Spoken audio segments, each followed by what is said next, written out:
بسم اللہ الرحمن الرحیم وَإِن نَكَثُوا أَيْمَانَهُم مِّن بَعْدِ عَهْدِهِمْ وَطَعَنُوا فِي دِينِكُمْ فَقَاتِلُوا أَئِمَّةَ الْكُفْرِ إِنَّهُمْ لَا أَيْمَانَ لَهُمْ لَعَلَّهُمْ يَنْتَهُونَ صدق اللہ العظیم۔ یہ سورۃ توبہ کی آیت نمبر 12 ہے۔ پچھلی آیات میں بتایا تھا کہ اہل مکہ نے جو سن 6 ہجری میں معاہدہ کیا تھا اس کو یہ توڑ ڈالے، یہ پیشین گوئی تھی اور یوں ہی ہوا۔ تو اب اس آیت میں مسلمانوں کو متوجہ کیا گیا کہ اگر وہ توڑ ڈالیں اپنی قسموں کو اپنے عہد کے بعد، وَطَعَنُوا اور عیب نکالیں تمہارے دین میں، تو تم قتل کرو کفر کے سرداروں، کہ اب ان کی کوئی رو رعایت نہیں، ان کی قسموں کا کچھ اعتبار نہیں۔ یہ اس لیے کہا تاکہ وہ باز آ جائیں اور رک جائیں۔ قرآن پاک میں فقاتلو کے بعد ائمۃ الکفر کہا، ضمیر نہیں لائے فقاتلوہم کہ تم ان کے ساتھ قتال کرو، بلکہ ائمۃ الکفر کا لفظ لائے۔ ائمہ یہ امام کی جگہ جمع ہے کہ اب یہ عہد شکنی کی وجہ سے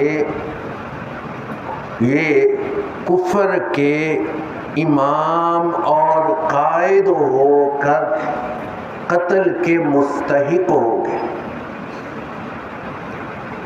اور دوسری تفسیر کہ ائمۃ الکفر سے مشرکین کے بڑے بڑے سردار مراد ہیں،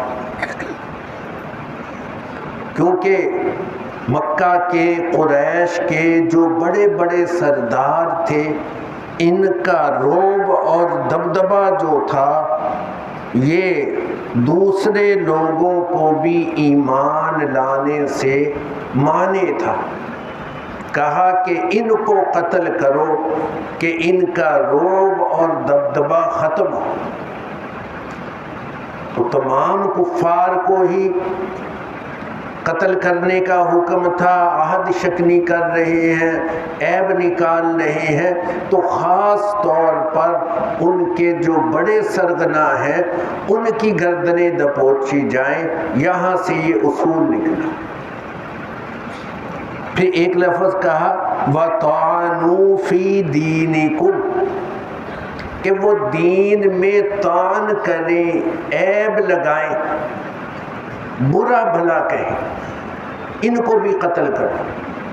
اس لفظ کے تحت لکھا کہ اسلامی ریاست میں جو غیر مسلم رہتے ہیں ان کو ہر طرح کی آزادی ہے، لیکن اسلامی شعائر پر طعن کی، عیب نکالنے کی، بے ادبیوں کی اجازت نہیں۔